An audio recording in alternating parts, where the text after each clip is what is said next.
오늘 저희들에게 주시는 하나님 말씀 함께 보겠습니다. 구약 성경 시편 30편 5절 말씀과 11절 말씀입니다.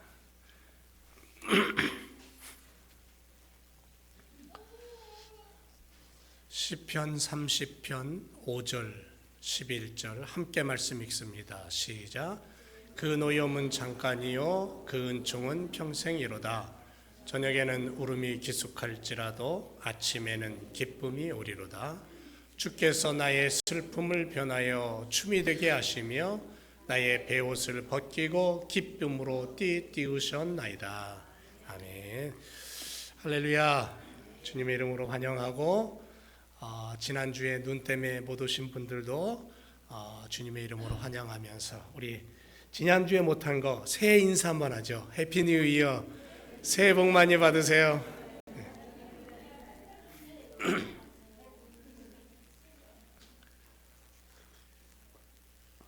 오늘 말씀의 제목은 이 한 해 자신감을 주소서입니다. 자신감을 주소서. 예수 믿는 자신감을 좀 가져야 되겠죠? 지난 6일 토요일입니다. 저녁에 시작된 눈이 주일 하루 종일 저녁까지 내렸어요. 많은 분들이 교회를 오지 못하고 집에서 온라인으로 예배를 드렸죠. 이 많은 눈을 치우면서 오랜만에 눈을 치우다 보니까 허리, 어깨 끊어지는 것 같았어요. 아픔을 막 느끼고 은근히 화가 나가지고 하늘을 보면서 하나님 언제 좀 멈출 겁니까? 그랬죠. 그랬더니 옆에서 듣던 아내가 곧 멈추겠지 뭐. 그리고 나서 비가 내렸죠. 그 많던 눈을 다 녹여버렸습니다. 저는 또 하늘을 향해서 언제 멈출 겁니까? 그랬더니 그 비도 곧 멈추더라고요. 여러분, 세상을 집어삼킬 것처럼 막 솟아나던 용암 화산 폭발도 얼마 안 가면 또 멈춰요. 지난 금요일 저녁에 함교육 함소희 선교사 가정에 새 생명이 태어났습니다. 딸입니다. 이름은 조이예요. 하루 전날 병원에 입원을 했습니다. 그리고 힘든 시간을 보냈어요. 자연분만 하려고 시간을 보내고 있는데 이게 잘 안 되니까 수술한대요. 수술해서 결국은 품에 귀한 아이를 안았습니다. 보세요. 진통도 아픔도 오랜 시간의 기다림도 결국은 지나가고 고이고이 품었던 아이, 10달 동안 이 뱃속에 품었던 아이를 안는 엄마와 그 아빠, 우리 기육선교사의 그 마음의 감사가 제 귀에도 들리는 것 같아요. 여러분, 영원할 것 같은 아픔도 시련도 기다림도 시간이 지나면 결말이 나듯이 그치지 않는 눈, 비, 지진, 폭풍은 있을까요? 없을까요? 없어요. 없어요. 우리가 살아가면서 수많은 상처를 받으며 자라나는 멋진 아름다운 꽃과 같은 게 우리 인생 아닌가요? 비바람을 맞지 않고 자라는 나무 없습니다. 우리가 살아가는 길에 수많은 비와 바람과 허리케인들이 다가오고 그리고 또 다가올 것이고 그러나 결론은 지나갈 것이다. 네? 지나갈 것. 때로는 비바람이 가지를 꺾어버리듯이 그래서 아픔이 찾아오는데 그런데 그 가지가 꺾인 그 자리를 통해 더 단단해지는 것을 우리는 느낄 수가 있죠. 우리 삶이 그렇다는 거예요. 우리 삶도 다르지 않다는 겁니다. 내가 가진 한때의 아픔으로 인생은 더 깊고 단단해질 줄로 믿습니다. 언젠가는 반드시 비바람, 폭풍은 멈추게 될 것을 알기 때문에 나의 인생은 매번 상처 속에 갇혀있지 않다라는 것을 내가 믿기 때문에 우리는 비바람은 지나가고 그것은 한때라는 것을 알기 때문에 깜깜한 밤이 지나면 아침이 오듯 해일과 지진이 지나간 뒤에는 다시 해가 뜨고 우리의 인생은 망치를 들고 삽을 들고 그리고는 다시 시작한다는 거죠. 그게 오늘 시편 30편의 다윗의 고백이에요. 다윗은 긴 고난의 터널을 지나면서도 분명히 이 터널의 끝은 있을 것이다라는 깨달음을 가지고 고백하는 거죠. 비와 바람을 견디고 핀 꽃이 더욱더 아름다운 것처럼 우리 인생도 마찬가지라는 거예요. 그리고 매번 아픔만 다가오는 게 아니라는 거죠. 아름다움이 있고 행복이 찾아온다는 거예요. 오늘도 하루가 시작되고 또 지나갑니다. 우리가 사는 게 상처를 위해 사는 게 아니라는 거죠. 아픔과 눈물을 위해 사는 인생이 아니라는 거예요. 하나의 아픔은 나를 더 깊고 아름다운 삶의 꽃이 되는 과정으로 나를 세워가고, 그래서 나의 인생이 하나님의 자녀다움을 갈고 닦는 시간으로 내가 오늘도 여기 예배하는 줄로 믿습니다. 하나님 앞에 엎드려서 기도할 때 하나님, 내 인생을 통해 하나님의 은혜가 넘치기를 원합니다. 하나님의 은혜가 넘치기를 원합니다. 여러분, 노인과 바다라는 소설 아세요? 해밍웨이가 썼죠. 1952년에 쓴 그러한 소설입니다. 84일 동안 고기를 잡지 못했어요. 그래서 포기했나요? 포기 안 했죠. 85일째 여전히 나가서 낚시를 합니다. 그런데 그날 엄청나게 큰 고기를 잡아요. 근데 그 고기가 얼마나 컸으면 3일 동안 그 고기와 씨름을 합니다. 사투를 벌려요. 그리고는 결국은 그 고기를 잡아서 배의 옆구리에 맵니다. 이 노인이 타고 나간 배가 큰 배가 아니에요. 고기잡이 조그만한 배예요. 그 큰 고기를 결국은 잡아서 배에 묶고는 당당하게 육지를 향해 노를 졌습니다. 그런데 돌아오는 길에 뭘 만납니까? 상어를 만나죠. 상어의 공격을 받아요. 그래서 그 고기를 지키려고, 자기가 잡은 고기를 지키려고 상어하고 막 착사를 던지고 칼을 던지고 싸움을 합니다. 그런데 모두 다 잃어버려요. 그리고는 자기가 잡은 그 큰 고기도 뺏겨버려요. 뭐만 남습니까? 앙상한 뼈만 남습니다. 실패죠. 싸움에서 진 거죠. 다 잃었다고 생각할지 모르겠지만 남은 게 있어요. 뭐가 남았습니까? 예? 뭐가 남았어요? 뼈는 남았잖아요. 뼈는 남았잖아요. 그 노인이 그 큰 고기를 잡았다는 증거, 그 증거를 가지고 지금 돌아오는 거예요. 그러면 이 노인은 실패한 겁니까? 여전히 자기는 성공한 겁니까? 상어의 절대적인 힘이 연약한 인간, 그러나 그 노인은 그 연약함에 굴복하지 않았다는 거죠.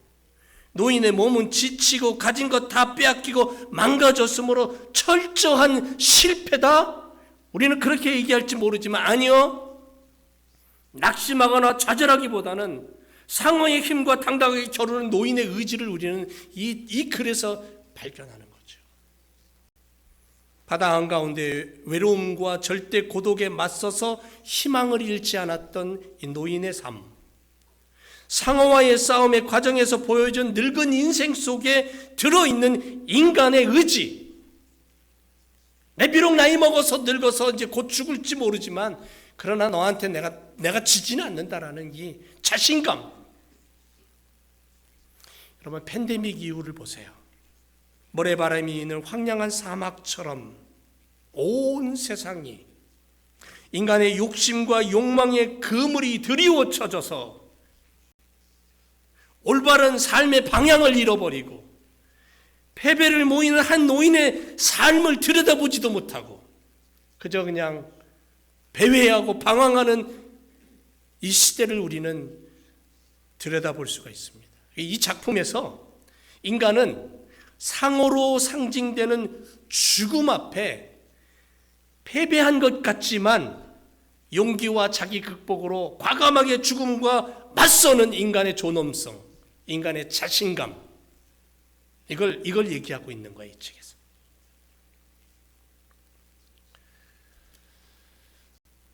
우리가 믿음 생활합니다. 2024년을 시작하면서 나는 과연 하나님의 자녀라는 자신감을 가지고 지금 이 한 해를 시작하고 있는지. 플로리다 남단의 키웨스트에 가보면요, 고양이만 잔뜩 들어있는 해밍웨이 집이 있습니다. 그래서 유명해요. 또 하나 이 키웨스트는 섬과 섬을 연결하는 많은 다리와 바다의 색깔이 아름다워서 유명하기도 해요. 그런데 그보다 더 유명한 것은 뭐냐면 미국 땅에서 유일하게 이 한 자리에서 인생의 시작인 선라이스와 인생의 마지막이라고 할 수 있는 선셋을 동시에 볼 수 있는 장소이기 때문에 더 유명해요. 그 한 자리에서 인생의 아름다움과 희망을, 그리고 인생의 허무와 나약함을 만날 수 있다는 거죠. 이게 인간이에요. 이게 인생이에요. 마치 해 돋는 것을 보면 흥분하듯이, 해가 지는 것을 보면 겸허해지듯이, 절망 앞에서 좌절했다가도 그 밤이 지나면 아침이 오는 희망을 가지고 다시 또 무릎을 세우고 일어서는 인생. 주님과 함께하는 인생이 바로 이런 인생이 돼야 될 줄로 믿습니다. 쓰러지고 자빠져도 주님이 일으켜 세우시는 믿음의 걸음을 옮길 수 있는 사람. 여러분, 교회사를 보면요, 교회가 태평성대를 누릴 때 교회는 영성을 잃어버렸던 것을 발견합니다. 타락의 길을 걸었어요. 왜냐하면 태평성대를 누리면서도 잊지 말아야 될 것을 잃어버렸기 때문에 그래요. 그 잃어버리지 말아야 될 게 뭐냐면 하나님의 사랑과 은총이었어요. 그런데 이 소중한 기본을 잊게 되면, 하나님의 백성다운 삶의 질을 무시하게 되면 결국은 타락하는 거예요. 나는 하나님의 자녀다, 이런 자부심과 자존감을 지키지 못하면 그 인생은 그 시대에 하나님을 잃어버리고 세상의 물결 속에 휘말리는 존재가 되고 만다는 거죠. 여러분, 성경책을 끼고 다닌다고 해서 자존감이 생깁니까? 성경책을 여기 이렇게 끼고 다닌다고 해서 내가 하나님의 자녀라는 자부심이 생깁니까? 아니죠. 이 말씀이 내 안에 들어와서 나의 삶 속에, 나의 고백 속에 그것이 흘러나와야 진정으로 내가 하나님의 자녀됨의 자존감을 가지고, 자신감을 가지고 살아갈 수 있는 거 아닌가요? 언제나 교회는 고난과 아픔을 통해서 하나님의 은총을 깨달았어요. 사랑하는 제일교회 공동체로 함께 달려가는 성도 여러분, 2024년을 시작하면서 두 번째 주 다시 한번 다짐하고 하나님 앞에 서는 시간이 되기를 원합니다. 결코 어떤 순간에도 하나님의 자녀다움의 자존감을 잃지 않게 해달라고, 하늘나라 백성임을 놓치지 말게 해달라고. 나는 하나님의 소유된 백성이다. 당신의 목숨으로 나를 건지신 생명을 가진, 영원한 생명을 가진 존재다. 이런 자신감을 가지고 이 안에 시작하기를 주님의 이름으로 축원을 드립니다.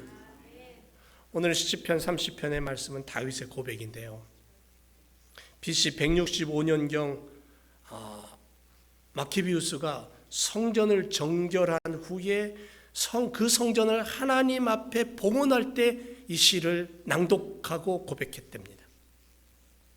여러분, 나비가 고치를 깨고 나올 때 얼마나 힘든 줄 아세요?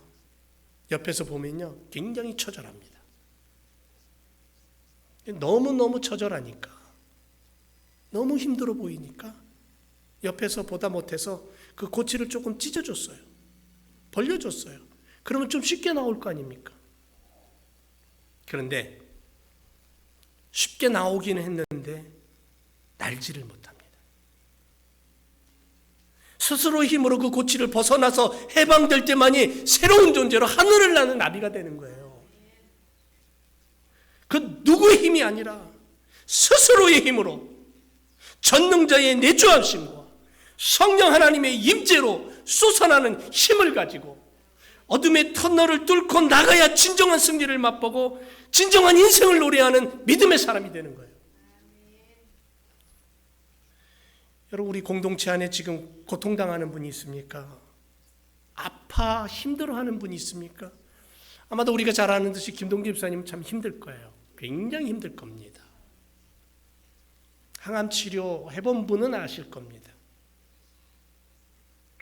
앞으로 우리들이 걷는 시간 앞에 힘듦이라는 보따리가 우리의 어깨를 짓누르게 될지도 모르겠습니다. 하지만 기억하시기 바랍니다. 하나님의 노여움은 잠깐입니다. 그러나 그 은총은 평생입니다.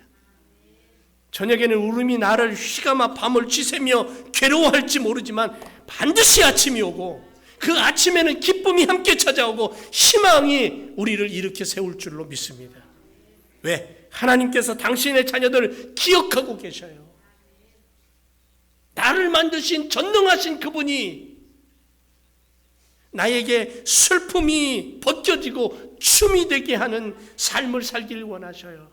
그래서 하나님의 손길로 죽음과 죄악의 베옷을 벗어버리고 기쁨의 띠를 띠고 춤추는 인생으로 하나님의 은총을 사모하며 하나님이 주신 그 놀라우신 은혜의 삶을 살 수 있도록 나에게 힘을 주시고 용기를 주시는 거예요. 그래서 이 안에 살아갈 때 여러분 자신 있게 살아가세요. 나는 누구다? 하나님의 자녀다 라는 자신감을 가지고 이 안에를 살아서 만나는 자에게 예수는 그리스도이심을 전하고 복음이 전파되고 죽어가는 영혼, 방황하는 영혼이 주님 앞에 돌아오기를, 그래서 하나님 앞에 감사하는 이 하나가 되기를 주님의 이름으로 축원을 드립니다. 지난주에 며칠 전입니다. 교회 꽃꽂이를 하려고 트레드조를 들렸어요. 근데 어떤 분이, 한국 분이 들어오면서 만났어요. 이 반갑게 인사를 했습니다. 그리고는 그분이 하시는 말씀이 뭐냐면 자기가 요즘 마음이 좀 컬컬하고 좀 이렇게 무거워. 그래서 기회가 되면 교회에 예배 드리러 오고 싶은데 수요 예배 있습니까? 언제 예배 있습니까? 물어봐요. 금요일날 예배 있다고, 주일날 예배 있다고. 제가 시간 내서 한번 가겠습니다. 그런 얘기를 하셔요. 언제든 오세요. 그러면 이제 차를 타고 오면서 마음속에 그런 생각이 들어요. 아, 교회가 하나님의 말씀이 뭐 내가 좀 살다가 내 마음대로 살다가 컬컬하거나 뭐 인생이 잘 안 풀리면은 그저 나와 갖고 내 마음에 위로를 얻는 곳이 교회인가? 하나님 말씀이 그런 건가? 그런 생각이 들다가도 생각을 바꿨어요. 긍정적인 생각으로. 아, 그래. 인생 살다가 컬컬함이 오고, 아, 인생 살다가 뭐가 좀 안 풀리고 좀 답답한 일이 있을 때, 그래, 교회 나와서 위로받고 세임 얻으면 좋지. 그러다가 예수님 만나면 더 좋고. 여러분, 누구나 올 수 있는 자리 아닌가요? 그러나 그가 여기 와서 예수님 만난다면, 그래서 이 빈자리가 채워진다면, 그리고 그들이 함께 손을 잡고 주님 나라를 갈 수 있다면, 그래서 누구를 만나고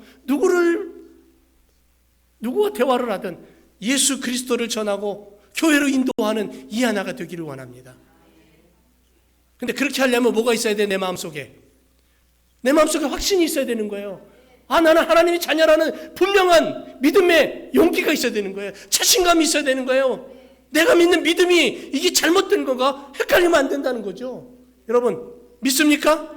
믿음의 사람인 줄 믿습니까? 믿음이 흔들리면 안 된다는 거죠. 러시아가 낳은 세계적인 문학의 작가가 있어요. 누구죠? 도스토옙스키.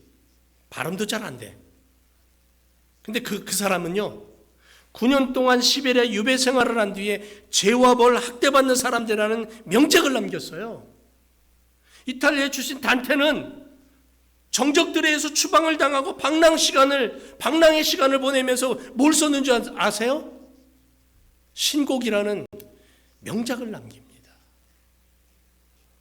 핸델의 메시아 곡이 언제 나왔는 줄 아세요? 호화스러운 작곡실에서 안 나왔어요. 반신불수로 감옥에 갇힌 후 고난과 역경 속에서 그는 신앙의 힘으로 하나님을 바라보면서 메시아를 썼어요. 다윗이 오늘 그렇게 고백하잖아요. 고통과 절망의 밤, 저주의 밤이 지나면 우리는 분명히 하나님의 사랑과 깊은 은혜의 손길을 체험하고 그 하나님의 일으켜 주심으로 말미암아 우리는 기쁨을 노래하게 될 것이다라고, 춤을 추게 될 것이다. 하나님의 자녀다움이 그래서 복된 거예요. 성경을 들여다볼까요? 야곱이라는 사람이 있죠. 욕심쟁이로 태어났어요. 얼마나 욕심이 많으면 자기가 먼저 나오겠다고 어머니 뱃속에서 먼저 나가는 형의 발뒤꿈치를 잡고 나온 사람이에요. 그만큼 욕심쟁이에요. 형을 속이고 아버지를 속이고 도망가 버립니다. 도망자입니다. 거짓말장입니다.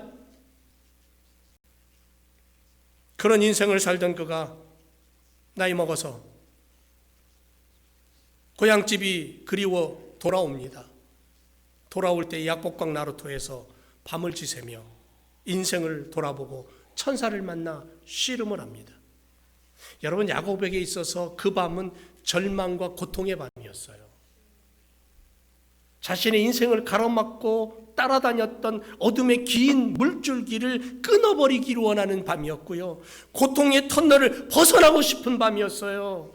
그래서 약복강 나루토의 야곱의 밤은 죽음의 밤이고 절망의 밤이고 신앙 결단의 밤이에요. 그리고 그는 그 밤이 지난 그 아침은 하나님의 은총을 잇는 아침이 되었어요. 비록 천사와 씨름을 해서 환도뼈가 부러지고 그래서 저는 다리로 그가 아침을 맞이하지만 그의 아침은 분니엘의 아침이었고 하나님의 얼굴을 맞이하는 아침이었고 그의 이름이 바뀌어버려요. 야곱에서 이스라엘이라는 이름으로. 다니엘을 한번 볼까요? 사자굴 속에 들어갑니다. 여러분, 전능하신 하나님을 믿고 의지했던 다니엘입니다. 그 신앙의 사람이 신앙 때문에 하나님을 믿는다는 그 한 이유 때문에 그는 한 일주일 굶긴 사자굴 속에, 사자가 득실득실한 사자굴 속에 홀로 던져집니다. 그가 그 사자굴 속에 던져질 때에 두려움과 공포가 그를 휘감았고 죽음이 그를 흔들어 놨어요. 하지만 그 순간에도 다니엘은 누구를 바라봅니까? 전능자를 바라봅니다. 사드락과 메삭과 아벳느고가 풀무불 속에 들어간다 할지라도 그들은 고백한 것처럼, 그리 아니하실지라도 고백한 것처럼 다니엘도 그런 단단한 믿음으로 그 사자굴 속에 있었어요. 보세요. 하나님은 그 밤에 오셔서 사자의 입을 틀어막습니다. 다니엘은 그 죽음의 밤을 지나 아침에 왕이 부르는 소리에 하나님을 찬양하며 그 죽음의 굴에서 벗어납니다. 베드로, 가야밧들에서의 어두운 밤을 기억해 보세요. 상상해 보세요. 마태복음 26장에 보면 한 여종의 말에 저주까지 하면서 베드로는 예수님을 부인합니다. 그 가야밧들에 예수님을 부인할 때 예수님의 눈동자와 자기의 눈동자가 부딪히는 것을 봅니다. 느낍니다. 그렇게 그 밤에 베드로는 저주스러운 밤을 보냅니다. 가슴을 치며 옷을 찢으며 통곡합니다. 스승을 부인하고 저주하고 모른다고 외면하고 자신의 알량한 체면과 목숨 때문에 그 밤은 일생일대에 가장 수치스럽고 저주스러운 밤이 되어버렸습니다. 새벽 다굴 때에 통곡하던 베드로. 그래서 이 밤이 빨리 지나갔으면 괴로움으로 시달리던 그 밤 뜬 눈으로 보냈죠. 그리고는 다시 찾은 고향집과 갈릴리 바다, 오랜만에 붙잡은 고기 잡는 그물, 기분이 좋아야 될 텐데 그는 어둠 속을 헤매는 소경이었습니다. 괴로움이 그를 따라다녔고 조롱했습니다. 너는 배반자야. 너는 바보야. 너는 저주받을 인생이야. 지옥에나 떨어져라. 그 마음속을 휘몰아치는 채찍을 맞으면서 몇 날을 보냅니다. 그러다가 어느 날 아침 부활하신 예수님이 찾아와 그를 만납니다. 어두움이 사라지고 주님의 빛이 그 안에 들어옵니다. 그리고 베드로는 거꾸로 십자가에 못 박혀 순교하는 그 순간까지도 예수님이 자기 마음속에 넣어준 아침의 빛을 잃어버리지 않습니다.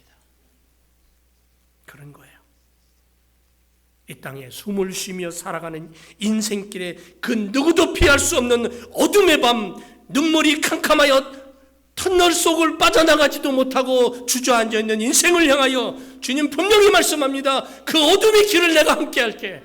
그 어둠의 길을 내가 너를 도와줄게. 그 캄캄한 터널 속에 내가 너에게 빛을 비춰줄게. 그리고 그 길을 벗어나면 주님이 주시는 평안함과 기쁨과 행복이 우리의 삶을 인도해 갈 줄로 믿습니다.